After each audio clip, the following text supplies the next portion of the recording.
Hi, my name's Dwight Day, General Manager of King Mazda, and we are the proud sponsor of this year's Business Excellence Award, which recognizes sales growth, marketing, entrepreneurship, human resource development, community relations, and the environment. The nominees for this year's Business Excellence Award are Commercial Properties, Bayview Credit Union, and Fortis Properties. Bayview Credit Union celebrates 75 years of history, and we started in 1938, and we started at the parish of Simon Hall, and the members, or the first volunteers or members, deposited $39 to Bayview Credit Union. We have 9 branches in southern New Brunswick, running from Sussex to St. Stephen, and we provide financial services and products to over 25,000 members. What sets Bayview Credit Union apart is that we are based on cooperative principle. We are democratically owned and we are community based. So we are giving back to the community. We're very community oriented and very family oriented, and it's a small financial institution in that respect, and it becomes a personal relationship where we've filtered from grandparents to parents to the children and their needs in turn from when they're going to school on to university and then borrowing, first home, first vehicle, first accounts. It becomes a very personal first name basis relationship with our membership and staff. When I walk into a credit union here, especially on King Street, people smile, they know me. The director of the local branch, I love her, she loves me. And it's a loving feeling and a warm, friendly, family feeling. I mean, if you can have somebody that you can trust to tell you what's right, what's wrong, like not to make mistakes with your money, or to know, like, all right, maybe you should do this instead of this, it's definitely a big help, because I mean, when you're starting out, you don't have a whole lot. And if you're just coming to school like me, you could have a lot of debt that you're going to have a few years to pay that off. So if you can come to someone who knows and is more personal and can help you figure out what's the best way to get that paid down or figure out what you're going to do, it's definitely a big help starting out. There are smiles, there's greetings, not only the staff behind the counter, but people who belong here too. They're intent on their own business, but at the same time you know that you're family with them too. Because of the relationship that we build with our membership and see them through the process and bring them to that success, it's a tremendous feeling for us. On the flip side, we get great feedback. It's a warm relationship. It's ongoing. It passes through the generations. They come back to Bayview. They bring their children and on to the next phase in their life. So it's good for us and it's good for them as well. One thing that we really pride ourselves on is uniqueness. We are so fortunate to have entrepreneurs, unique boutiques and businesses that I think really represents a lot of what the St. John market really has been looking for. And I hear it over and over from clients that come to town, from our local community, that have really enjoyed coming in and shopping at Brunswick Square, and they really love the uniqueness of independently owned businesses, and there is a real spirit to these experiences when you're shopping. There's a great sense of community, I find, working in a mall structure like we have.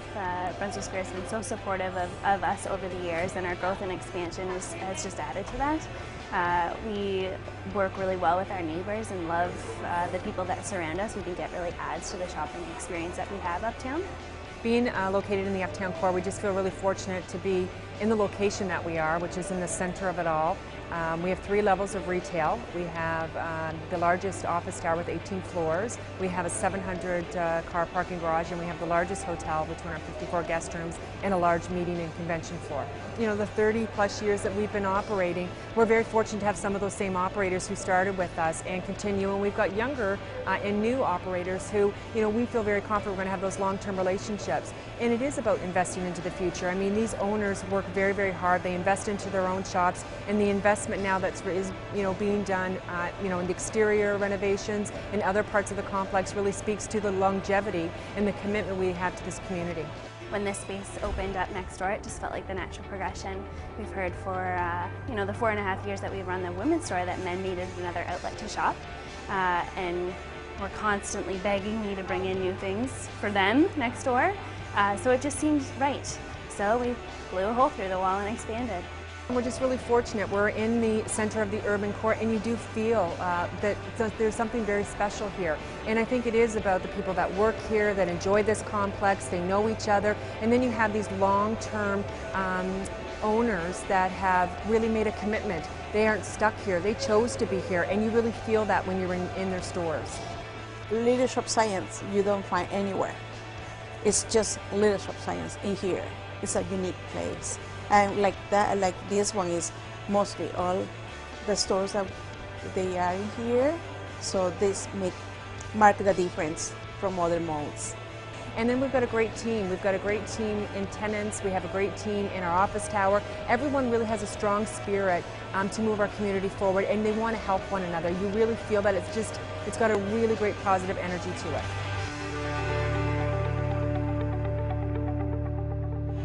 We've been familiar with the properties we own here for a long time, and not much had been done with them. And so one day I got called into my father and Jim's office, and they said, the thing at the foot of King Street. I said, yes. And they said, well, we want you to fix it. And I said, well, okay. And I was thinking to myself, what had I done wrong that day? The reality is, though, that once I got into it, it was really quite interesting, and if you thought about it long enough, you could come up with a plan that would actually really make this into the 100,000 square foot of office space that would really be reflecting well on the community and be occupied by people, and it became quite exciting. It takes somebody's vision to sit back and look at a whole block like this and say, you know, let's not let this just carry on and go into a dilapidated state. Let's do something about this. This really could be a gem in the city. The development of a property like this really, it's a one of a kind, because as you go through the project, you make decisions that, you know, differ from day to day, and really trying to make decisions based on what is the right thing to do for the property, and really it is one of a kind. You know, I don't know if you could redo it if you tried.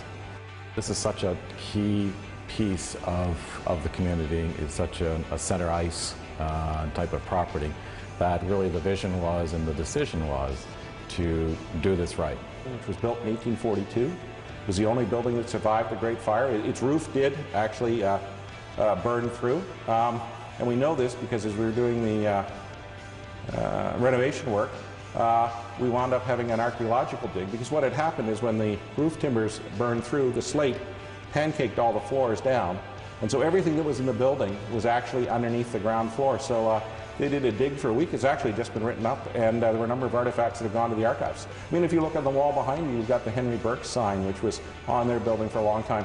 Bank of Montreal returned here. They left here in 1970, and they came home, which was wicked cool. I only wish my father had been here to see it.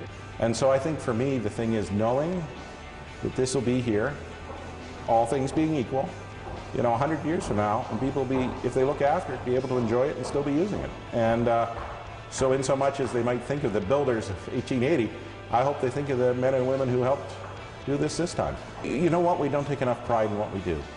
The reality is that St. John matters a lot. St. John and New Brunswickers have done big things in the past. We'll continue to do big things in the future. And when we do things here, we shouldn't take second place to anybody. I guess at the end of the day, life is about doing the hard things well. It's not about taking the easy road. So, yeah, they looked after me that day. I didn't realize it at the time, but, you know, I wouldn't be here today doing this if we hadn't.